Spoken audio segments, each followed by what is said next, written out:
I'm not sure where to put that. September's manager of the month. Mantelpiece, fridge. Oh, thanks very much. There was only one choice, but 5 league wins running might have clinched him more than just a nice souvenir.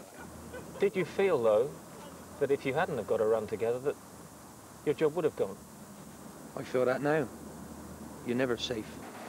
Being that sort of threat from the post play forward, they will chase, they will run.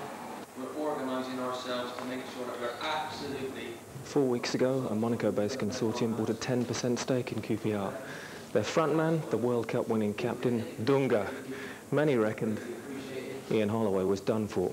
Every one of my players knows if we get the money into this club that has been talked about, then there might be an awful lot of change, and it might be them as well. So we're all on trial.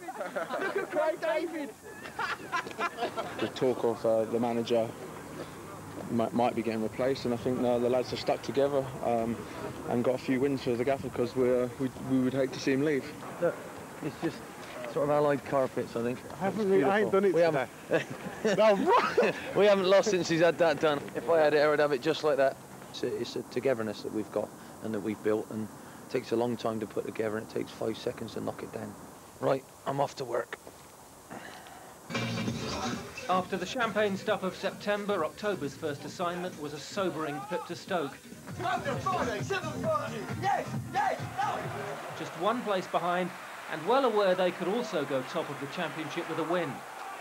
Adi Akinbaye's pace posed the first problem. Chris Day stood firm. Gifton Noel Williams' wedge was close, too close for comfort. Ian had to do some oaring. But frankly, Akinbaye was the only player making things happen. When this weaving run was ended by Matthew Rose, Tony Pulis was convinced his team should have won a penalty. It transformed the atmosphere.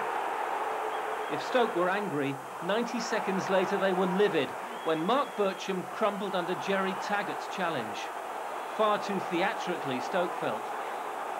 But referee Evans ruled there was contact, so Taggart was off.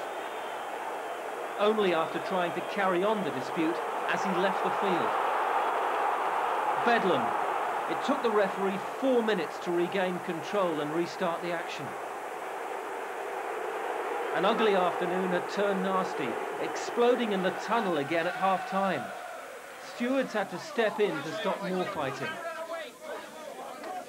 Everything's kicked off, you know, and it's all about being professional, and we've got to try and do the right thing to get the points, and that's all we're going to be doing. 10 aggrieved men can be dangerous opposition. The second half began with Day doing well again. Holloway's side had offered absolutely nothing as a goal threat. But while all about him had been losing their heads, Kevin Gallen had been all cool. On 68 minutes, the captain sidestepped his way into space.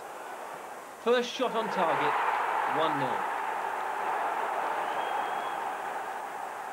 Stoke had lost it. Bircham's substitution brought out the worst in Akinbaye. And a special steward's exit to the dressing room.